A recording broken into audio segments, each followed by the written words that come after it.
Now, correspondingly, in order to read data from the stack, we have the pop instruction.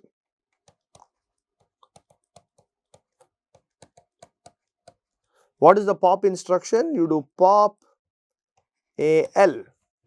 That means whatever the top of stack is pointing to, ESP is pointing to, you read a byte of information out of that and then increment. So, the pseudo instruction we are talking about here is move into AL, okay, the byte pointer.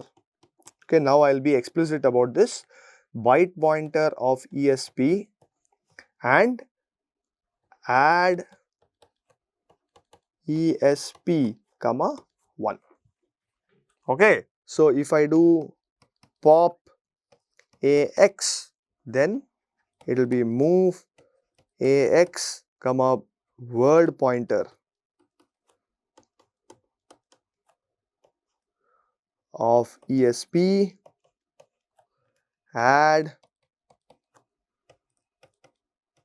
ESP comma 2, and I say pop EAX, move EAX comma D word pointer ESP, add ESP comma 4. Okay. So, this is exactly the opposite operation that is going to happen in the memory as far as the pop instruction is concerned. Okay. So, again note, both push and pop does not give you an explicit address, that is maintained, that state is maintained by the ESP register. Okay. Now, all this is okay, but this is not the only way for you to access the stack.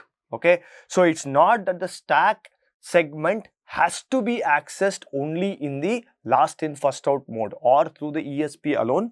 There are many times when you might want to do random access of data in the stack also, and therefore there is another register called the EBP, which is basically the extended base pointer.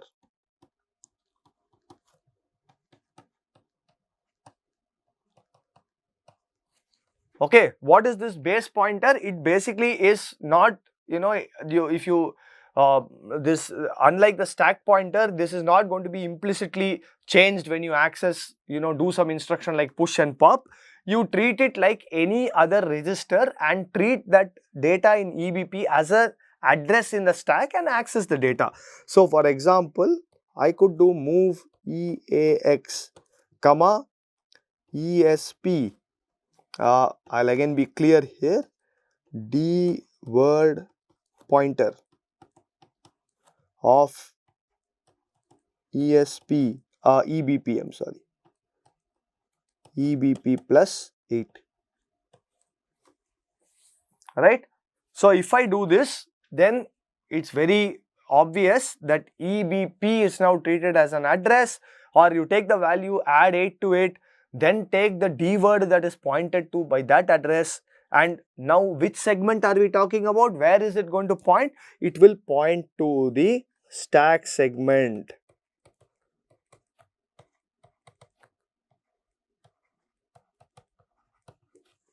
Okay, this is the stack segment, and why? Because the register being used here is EBP, and by default ESP and EBP are associated with the stack segment register, the SS register, right.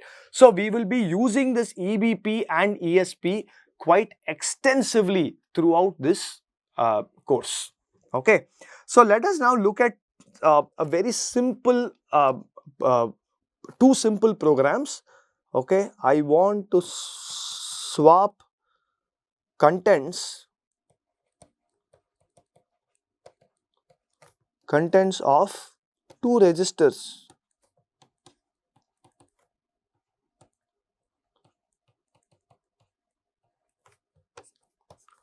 Okay, let's say the two registers are EAX and EBX.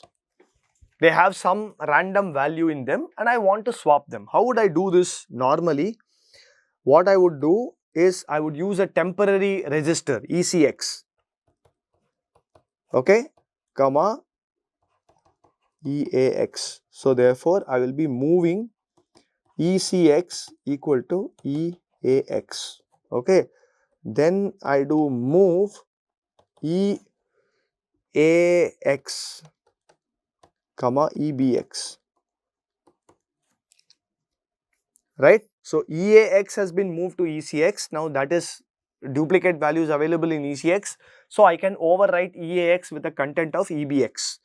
So this is EBX equal to EAX, right. And then I do move EBX, comma ECX, right. Now in this step, EAX and EBX are the same. So I cannot do move EBX, comma EAX next. So it has to be move EBX, comma ECX, okay. So this is EBX will now get the original value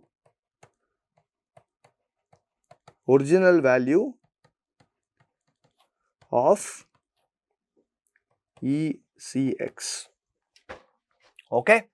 So this is how you do swapping using 3 instructions, right. But we have had to use another register ECX in order to hold this temporary. So if you look at the role of ECX, it's nothing but a buffer. It's just holding a temporary value of EBX initially, right, of EAX initially, and then it is being used to write into EBX and then that's gone. That's useless. Eventually only EAX and EBX matter. So one very simple way of doing this is actually to do the following. Push EAX, then I do push EBX. Okay, so let's assume my EAX and EBX are some 32-bit values indicated by this magenta and red value. Okay, this is EBX and this is EAX. Now what happens when I do push EAX? Okay, somewhere on the stack, right, my stack segment ESP was pointing here somewhere to some value at this point. I do not know what it is, right. This is my stack segment,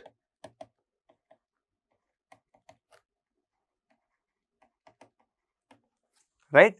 So when I do push EAX, what will happen? You subtract ESP, you do sub ESP comma 4 effectively, right, move it up, and this particular value, right, is going to get written with EAX. So whatever is in EAX will appear in the stack here like this, and of course my ESP has now decremented by 4. So when I put that arrow and I write a number here, I am writing how much it gets decremented by, okay. Or when I do a pop, I will say how much it gets incremented by, okay. Now likewise I do push EBX. So that means push EBX, this is what will happen. The red value, whatever that value in red, right, and then you are going to another 4. Okay, this is where the stack pointer is going to point to. So it's going to point to that red value. So now what do? I do pop EAX, pop EBX in the same order that I pushed. Okay, remember the stack is a last in first out. So what went in on the stack? What went in last on the stack? EBX. So when I do a pop, EBX will come out. But where am I popping into?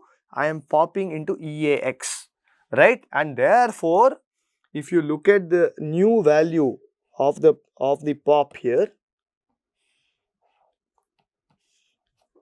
if I look at this value, right? EAX, because I am popping the red value, it will become red, and then, so if I, after the pop instruction, uh, the stack pointer will decrement like this by 4, and then another 4 here after the 2 pops, right? So when I do the second pop into EBX, it is going to get the magenta value in here, right? And therefore you see that the register values have been swapped using 4 instructions, assembly instructions, but without using a third register for this operation. Okay. Now this is very interesting because it appears as if I have not used any particular extra register or a temporary register, but remember that we got by because we used 2 temporary locations in the memory to actually affect this swap. Where did this memory come from? From the stack segment. So we, in the previous case, we actually used only one register, extra register called a temporary register, but in this case we ended up using 2 extra memory locations, each of 32 bits or 4 bytes, to affect this swap operation. But this is a very nice pictorial view of what happens in the push and the pop, right? So the last program that I'm interested in, right, is that of, I want to swap 2 memory locations.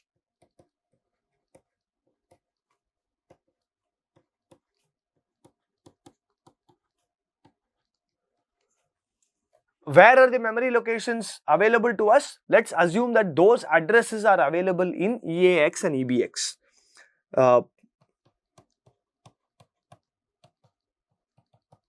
Provided in EAX, comma EBX. Now I want to swap to, I will say 32-bit. Okay, that means the addresses in EAX and EBX are now pointing to 32-bit numbers or 4 bytes of information. Okay, so what do? I have EAX, okay, which is, again, let me be very clear, give you a pictorial view here, okay, and this is going to point, I don't know what I should do here. Maybe I will use a different notation. I'll use vertical lines to represent my address, okay, and then EBX, okay,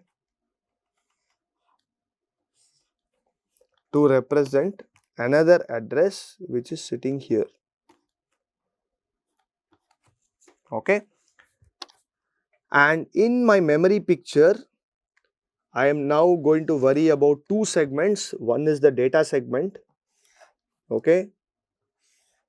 This is data segment, and then somewhere here I am going to have a stack segment.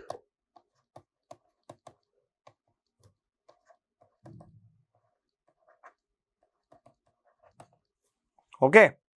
So what I'll do now is I'm going to treat, so what I'll do is I will say push D word pointer of EAX, okay, and then push D word pointer of EBX, right, and pop D word pointer EAX, pop D word pointer of EBX, okay. So what does this basically mean? It means now this EAX is going to point as an address to some certain memory location, okay, and let me in the data segment, okay, and let me represent that with this slanted lines in red corresponding to the red vertical line, which is an address I am pointing. Now EBX, right, could be pointing to the data segment, 32 bits of information in the data segment, but in some other arbitrary memory location. Therefore, it need not be, sitting immediately after this. So, the EBX address could be pointing to something here like this, right? So, this is how my EBX is going to point. So, what happens? I am going to now have my stack pointer point here, right? So, we can safely assume that every line, every box now is 4 bytes of information, okay? So, if I do an increment, stack pointer increment like this, stack pointer decrement, I am sorry, then that has to be 4 bytes. Likewise, this also will be 4 bytes. So, when I execute this first instruction, right, maybe I'll do this in a certain sequence, okay, so that you can observe this 1, 2, 3 and 4. So, I am going to execute instruction 1, okay, here, then ESP will decrement by 4, right, and EAX, the address, EAX will be treated as an address, data pointed to by EAX will be fetched from memory and then it will be written onto the top of stack, right. So, this guy will appear here.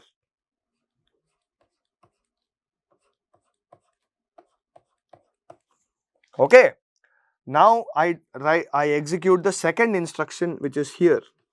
Again, the stack will get stack pointer gets decremented by 4, okay, and I am going to do push contents pointed to by. So, EBX is treated as an address, whatever that magenta data is, that appears right here, okay. So, note that in memory, the two data locations could be totally unrelated, unconnected, but when I push them onto stack, they appear right next to each other, okay. So, therefore, I have now made a copy of this data of both what is pointed by AX and BX in the stack segment next to each other, and then I execute the third instruction, which is pop the D word pointer pointed by EAX, right. So, I am going to pop the top of stack, okay. I am going to pop what is on the top of stack to the address location pointed to by EAX. What is that? That is basically this guy, right. So, effectively, if I look at this instruction, after the third instruction, let me move this to the right here, right. So, after my third instruction is executed,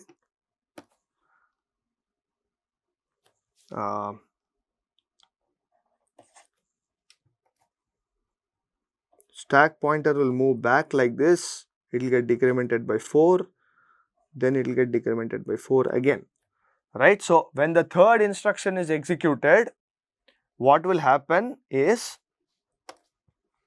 this red, all that was red here will get rewritten as magenta.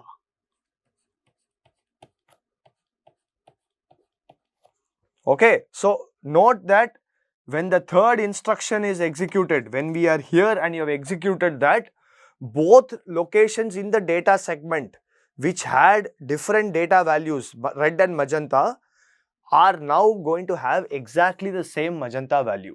Okay. Finally, we are going to execute the fourth instruction here, where you again increment the stack pointer by 4 and get it back to its original value, right? Where you are going to take the top of stack, which was originally the red value, right? And write that to the location that is pointed to by EBX. Okay, and therefore this is what will effectively happen after the fourth instruction has been effected. So now the red stripes here red stripes here correspond to magenta data, and the magenta stripes here correspond to the red data.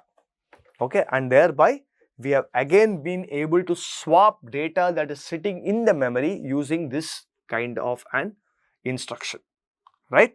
So note that this is actually a memory to memory operation that is happening in the microprocessor. So data, if you look at this push dword pointer of contents of EAX, it is basically dealing with the memory itself. You are moving data from the memory to another location in the memory, right? So this is actually quite odd, because you will see later that it is much better to get data into a register and deal with it rather than having to do this memory to memory operation, okay? Because it has its own penalty that comes in the form of delay and all that stuff.